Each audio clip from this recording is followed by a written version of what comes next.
Fala, gente. Mais uma vez eu estou voltando aqui ao canal para anunciar o lançamento da Machado Editora, né, da editora, mas dessa vez com um vídeo um pouquinho maior, com um pouquinho mais de tempo e tal, que é para falar do Bogdanov, ou do Bogdanov, se você quiser ser mais fiel ao russo, talvez, Alexander Bogdanov, que a Machado lançou esse ensaio de tectologia. Esse Bogdanov é esse filósofo, cientista, médico e revolucionário soviético, escritor também, né? Que nasceu em 1873 e morreu em 1928. E a tecnologia, em particular, que a gente vai falar mais depois, ela é considerada hoje uma precursora da cibernética, da teoria dos sistemas, uma tentativa ambiciosa de pensar a organização da vida e dos coletivos políticos a partir da mesma perspectiva filosófica, científica, né, assim, transdisciplinar e tal. Esse vocabulário dele nos propõe pensar de uma só vez, como ele próprio diz, a organização das forças externas da natureza, das forças humanas e a organização da experiência, né? Então, esse livro traduzido do russo foi a primeira, inclusive, tradução dessa obra para uma língua neolatina, até onde eu sei. Foi dividido em 2 volumes, né? E saiu o primeiro ano passado e agora acabou de sair o segundo, laranjinha, que ficou até mais bonito do que o primeiro. O primeiro tem esse ensaio da apresentação do professor Rodrigo Nunes, que era da PUC do Rio e agora está na Inglaterra, a Essex, eu acho, e que hoje é uma referência mundial, eu diria, na teoria da organização política. E o segundo volume tem um pós-fácil biográfico também do Bogdanov, escrito pelo tradutor, o Jair Diniz Miguel, que já tinha pesquisado a obra dele, muito familiarizado com o Bogdanov, talvez seja um especialista, né, dos maiores aqui do Brasil sobre. Mas então, quem que é esse cara? Quem diabos é Bogdanov e que negócio é esse de tectologia, né? Então, como eu falei, nasceu em agosto de 1873 em Sokolka, que hoje seria Polônia, na época era Império Russo. Ele era filho de um professor de escola primária e ele foi estudar em Moscou só mais tarde, assim, né? E acabou expulso por causa das suas atividades políticas.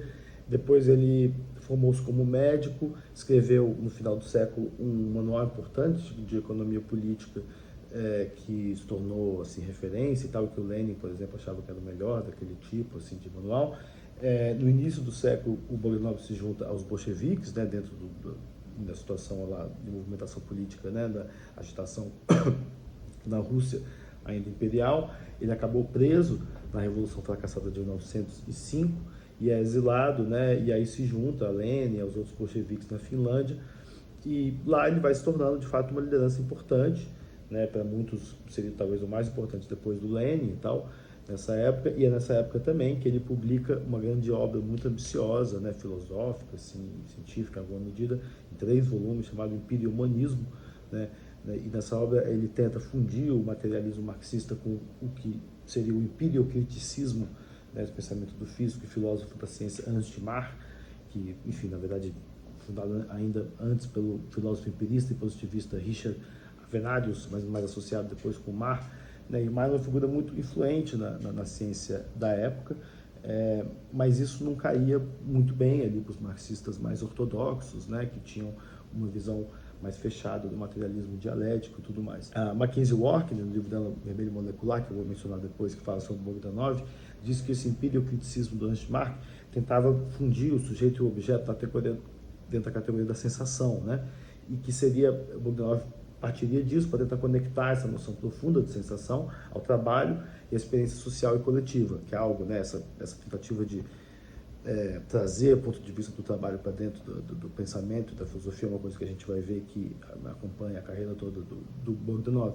E seria, então, essa a base do seu empiriomonismo, né? Tentando ao mesmo tempo reunir a síntese empirista do Marx e a marxista do Marx, né? No caso. Ela é mais conhecida, na verdade, pela sua demolição e amaldiçoamento, sei lá como dizer, pelo Lenin, que em 1909 publica Materialismo e Empiriocriticismo, e depois demole o Bogdanov numa conferência, etc. E isso marca, assim, né, a cisão dos dois e o Bogdanov sendo botado de lado dentro dos bolcheviques, etc.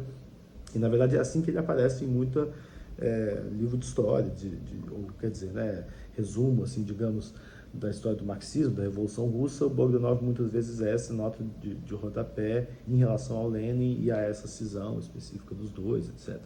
Tem até quem diga de maneira mais anedótica que o Bogdanov nunca perdeu uma partida de xadrez Pulene, né? Tem até uma foto dos dois jogando.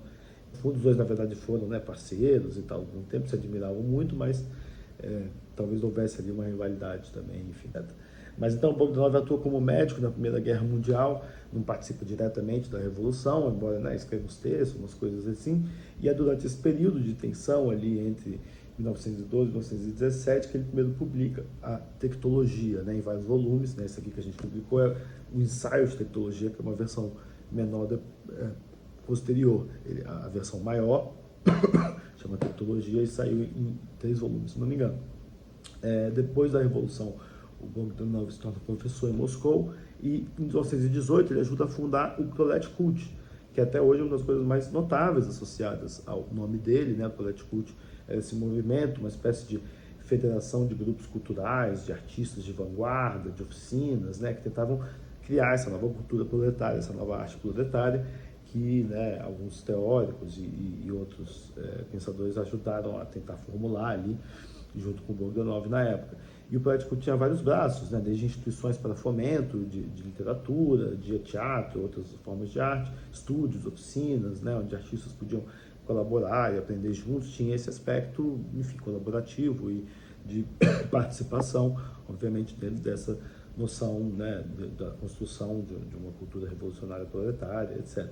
Eles chegaram a ter mais de 100 centros, com dezenas de milhares de participantes, depende das estimativas, mas acabou não durando tanto tempo, acabou incomodando ali. Foi um grupo que, por exemplo, ajudou a formar a sensibilidade do, né, grande diretor teórico do cinema Sergei Eisenstein, né, que viria a se consolidar depois. Então, em 1923, essas tensões continuam se formando ali entre ele e o resto do partido, das lideranças. Em 1923, o Bogdanov é detido, acusado de fazer parte de um grupo que era considerado subversivo e tal. E, enfim, talvez também tivesse a ver com o descontentamento de algumas lideranças com a direção que o Prolet Kult ia, com as ideias do Bogdanov, enfim, é isso, né? Ele era essa figura que foi sendo considerada dissidente por uma série de motivos. Ele fica 5 semanas preso, depois é solto, começa a se envolver com uma transfusão de sangue, né? Porque ele era médico, como eu já tinha mencionado, e era uma coisa que estava, né, começando a se desenvolver na época, ainda era algo meio experimental, e ele cria o primeiro instituto com esse propósito na Rússia, se torna diretor dele, etc., e acaba morrendo aos 50 e poucos anos de idade, de um jeito meio trágico, né, depois de ser ele próprio cobaia de uma transfusão de sangue. Mas então o que seria a tal da tectologia, né, esse termo interessante, curioso? O termo em si é formado a partir do tomado, né, do biólogo Ernst Haeckel, né, que também foi quem criou o termo ecologia, aliás, né, em grego, tecton quer dizer algo como artesão, fazedor, construtor, da onde vem arquitecton, né, arquiteto.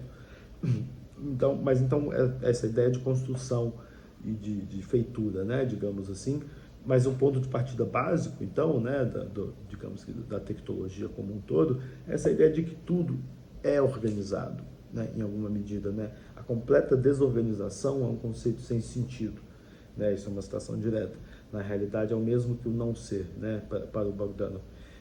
Então, claro, existem graus, né, muito distintos de organização, desde a matéria inorgânica até a vida, da vida unicelular, até um organismo complexo, de uma planta até essas atividades complexas, mega, né, enfim, gigantescas, globais, que o ser humano realiza, etc, etc. Então tem várias gradações, mas nada é totalmente desorganizado, né? Isso não faria sentido. Então, Bogdanov pega então essa ideia em si da organização para ser a coisa que ele vai generalizar e encontrar tanto nas capacidades estruturantes geradoras da natureza, das coisas físicas em geral, e não só das vivas, né? Mas também da humanidade e das coisas culturais que a humanidade cria em cima, etc, etc. Então tem o mesmo, digamos, estatuto ontológico, assim, né, para as capacidades, por exemplo, estruturantes da matéria inorgânica e da vida. Não teria um corte tão absoluto assim entre uma coisa e outra. São só essas etapas distintas, né, cada vez mais complexas de organização, né. E a tecnologia, então, nesse sentido, ela é um ponto de vista. O Bogdanov é bem claro em relação a isso. Então, ele é extremamente ambicioso com a vastidão, assim, universal, né, a aplicabilidade geral do seu esquema, mas ele também é muito cauteloso a respeito de quais seriam as premissas ou os pontos de partida da tecnologia, né? Ela é bem econômica nesse sentido. Então, Isso porque também o Bogdanov entendia que uma verdade filosófica ou científica era sempre relativa ao seu momento histórico, os limites da sua própria construção social. Então, a tecnologia seria um ponto de vista, né, a partir do qual as coisas podem serem vistas. Tudo pode ser descrito a partir do ponto de vista da organização. Né? O que isso não quer dizer que seria um meta-esquema metafísico, né, final, que essa é a camada derradeira do próprio universo e pronto e tal. Mas sim que essa seria, né, a perspectiva conceitual mais vasta ou mais geral que as ferramentas, né, do tempo do Bogdanov permitiriam produzir. Mas então, como que a gente recorta, né? O que é ou não um sistema tecnológico, o que isso quer dizer exatamente, né? Essa é outra característica interessante da tecnologia, que não há limites estritos para onde você vai recortar as partes de um determinado complexo, né, de organização ali.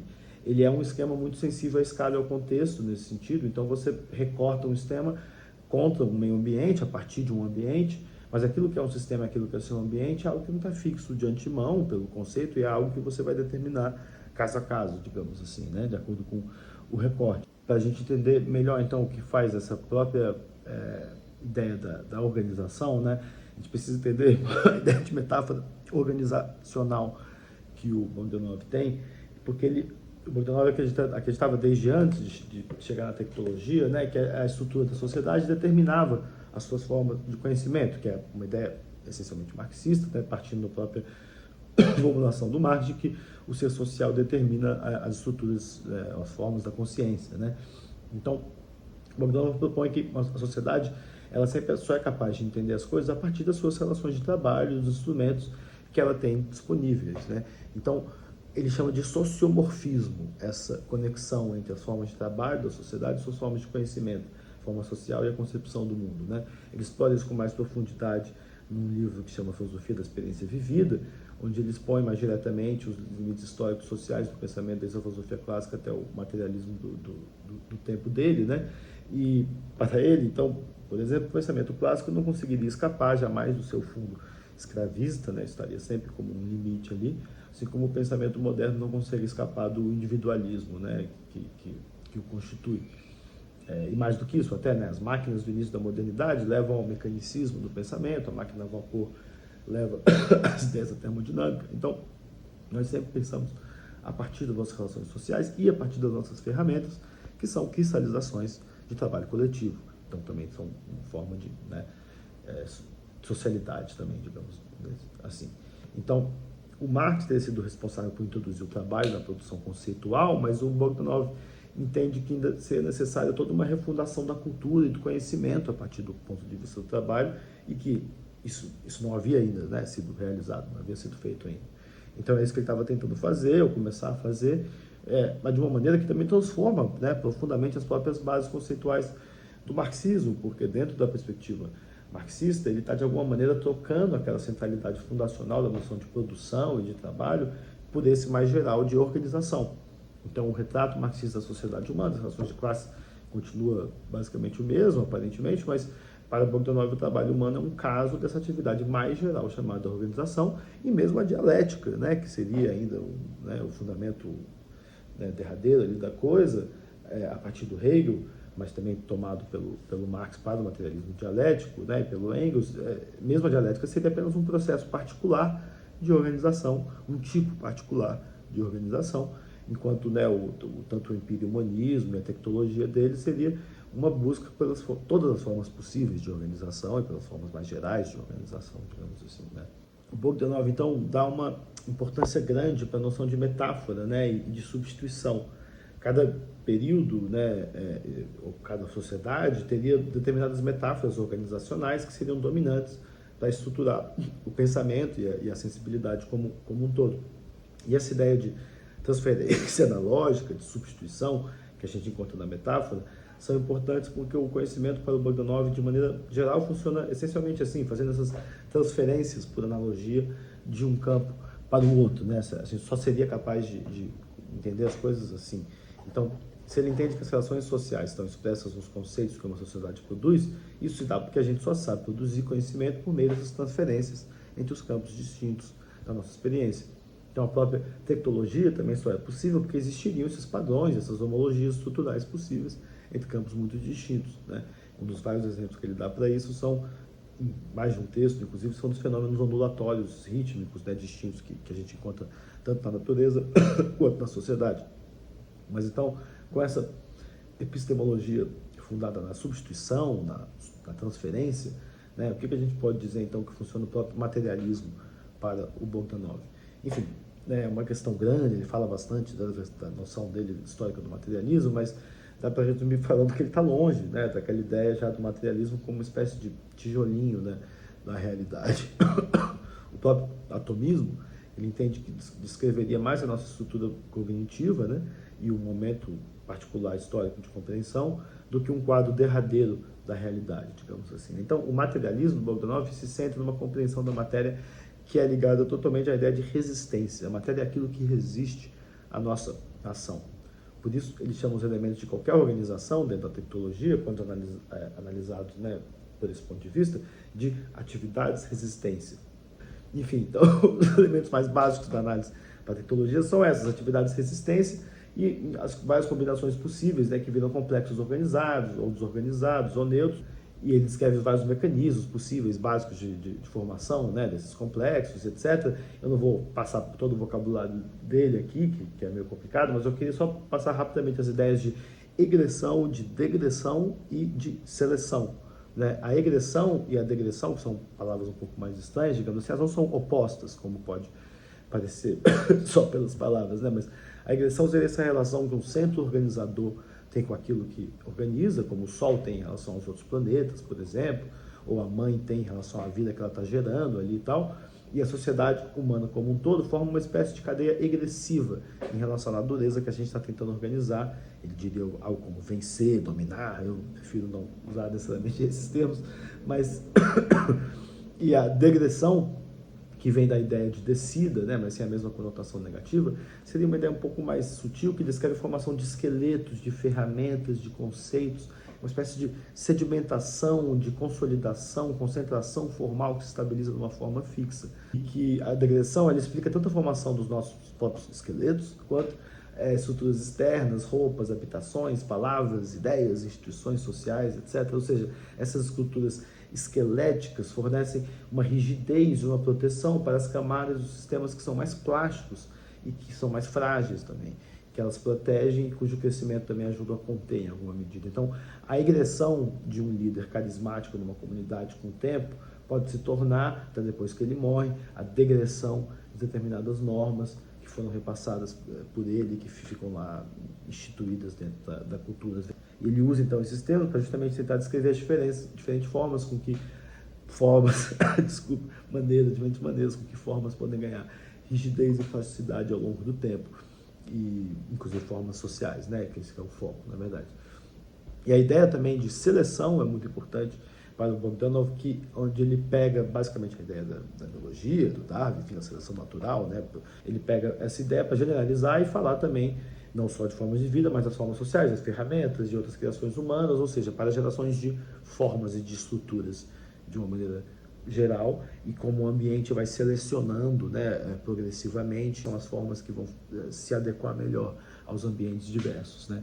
Ele diferencia a seleção negativa da positiva, enquanto a positiva aumenta a concentração de forças de uma forma, aumenta a sua complexidade, sua heterogeneidade, ela também limita a sua estabilidade estrutural, pensa, né, num cérebro, num microchip que se torna muito intricado e ao mesmo tempo mais frágil, né? Enquanto a seleção negativa simplifica a estrutura, deixa ela mais homogênea, mas também mais estável, né? Então, a seleção positiva torna algo mais complexo, mas também mais frágil, a negativa depura, reduz, mas torna essa coisa também muito resiliente. Então, ele exemplifica esse vocabulário com uma série de exemplos, né, sempre muito, às vezes muito surpreendentes, do mundo natural, do mundo social. Nesse caso específico da seleção positiva e negativa, ele até associa com o Trimurti, né, do hinduísmo, né, a trindade, que seria, né, Brahma criando ali as formas, Shiva destruindo as formas, e Vishnu, acho que preservando tudo ali no meio, uma coisa assim.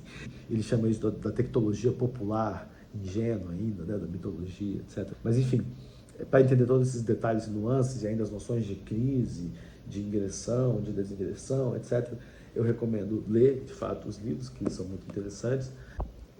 Mas, então, O que essa obra tem para nos dizer hoje, em 2025, e lá vai bolinha, né?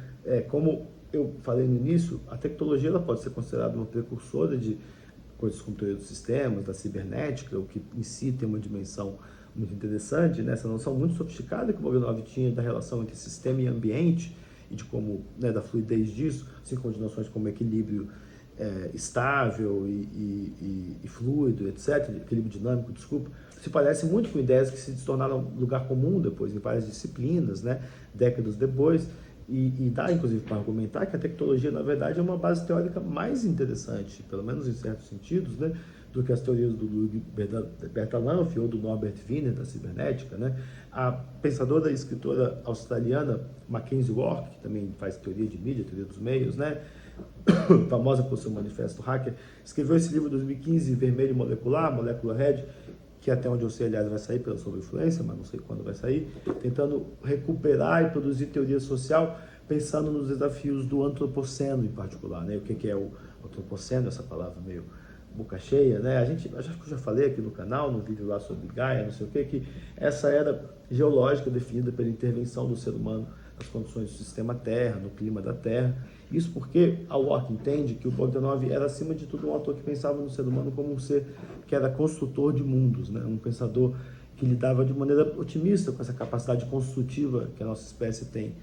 Né? E por isso mesmo, né, por essa característica, seria interessante pensar essa nova condição que a gente tem, né, que a gente se descobre hoje, capaz de afetar, transformar a própria Terra, por mais que seja, né, a gente perceba isso hoje de uma maneira muito mais trágica do que o Bogdanov percebia na época dele, até por isso, de certo sentido, né, por esse entusiasmo que ele tem com essa possibilidade que a nós é um pouco negada hoje, por isso que a Mackenzie Wark está atrás de recuperar o pensamento dele.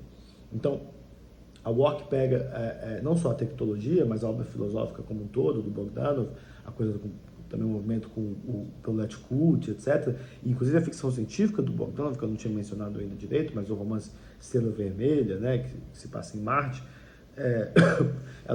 a Wark pega isso tudo para pensar como o vocabulário do Bogdanov tenta levar realmente a fundo essa possibilidade de desdobrar e consolidar o ponto de vista do trabalho como um novo ponto de vista científico e epistemológico, né? E que centrado nessa ideia de construtividade, de construção e na possibilidade, né, positiva, digamos, do homem ser um ser que constrói o seu próprio mundo.